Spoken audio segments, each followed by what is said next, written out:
সবাইকেই স্বাগতম। আশা করি যে যেখানে আছেন সবাই ভালো আছেন। তো লোয়ার আসামের কয়েকটা জেলা আমি ঘুরলাম, বেড়াইলাম, দেখলাম। তো কৃষিক্ষেত্রে আমি এই যে আজকে জমিনটাতে যে দাঁড়িয়ে আছি, এই কৃষি জমিনটা এত বড়, এত সুন্দর ধান হয়েছে, ভিউটা আপনাদেরকে দেখাইয়া দিই। এখানে আপনারা দেখেন, এটা একটি রাস্তা। এখান থেকে শুরু করে এই যে প্রায় 500 বিঘার কাছাকাছি যাব।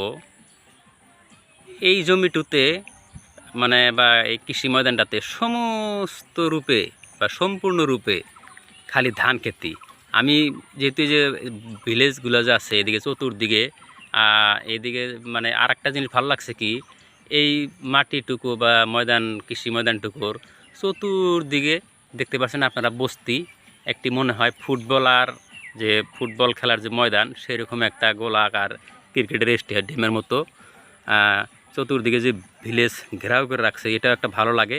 আর ওই দূরন্তে একটা পাহাড় দেখা যাচ্ছে, সেটাও কিন্তু খুব একটা চমৎকার দৃশ্য মনে হয়, ভালো লাগছে। তো এখানে ধানও খুব সুন্দর হয়েছে, দেখেন আপনাকে আমি বগল থেকে দেখা দেই, খুব সুন্দর ধান হয়েছে, খুব একটা ফসলের উৎপন্ন দেখা গেছে এখানে। আর সবচেয়ে বিশেষ করে এখানে কৃষকদের একটা চিন্তার কথাও আছে, যে দুই এক কৃষক ভাইয়ের সাথে আলোচনা করলাম, ওনারা বলল যে ধান তো খুব সুন্দর হয়েছে মাশাআল্লাহ, কিন্তু এই যে মুষলধারে বৃষ্টির জন্য ধান পেকেও গেছে কিছু, কিন্তু কাটা সম্ভব হচ্ছে না।